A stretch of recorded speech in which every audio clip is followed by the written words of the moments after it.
মাছ বড়ির মারামারি কখনো খেয়েছেন? আজই একবার বানিয়ে দেখুন, তাহলে বারবার বানাতে ইচ্ছে করবে। জন্য আমরা প্রথমে নুন হলুদ মাখিয়ে একটা কাতলা মাছের পেটির পিসগুলোকে ভালোভাবে ভেজে নিয়েছি। তার সাথে কয়েকটা আলু, কয়েকটা বিনস আর কয়েকটা বড়ি ভেজে নিয়েছি। এবার কড়াইতে নিয়ে নেবো একটু সর্ষের তেল, তার মধ্যে দেবো জিরে আর দুটো কাঁচা লঙ্কা। তারপর একটু ভেজে নিয়ে এর মধ্যে দিয়ে দেবো আগে থেকে বেটে রাখা টমেটো পিউরে।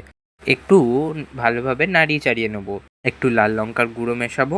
তারপর এর মধ্যে মিশিয়ে দেবো স্বাদ মতো লবণ, একটু জিরে গুঁড়ো আর একটু হলুদ গুঁড়ো।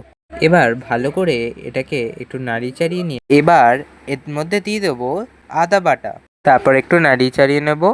এবার এর মধ্যে মিশিয়ে দেবো ভেজে রাখা সবজিগুলো। এবার ভালো করে এটাকে নাড়িয়ে চাড়িয়ে নেব। তারপর এর মধ্যে মিশিয়ে দেবো একটু জল।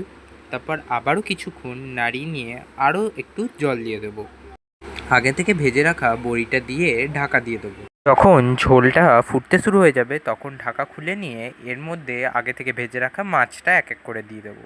তারপর আবারও কিছুক্ষণ ঢাকা দিয়ে দেবো। পরে ঢাকা খুলে ধনেপাতা ছড়িয়ে পরিবেশন করুন মাছ বড়ির মারামারি।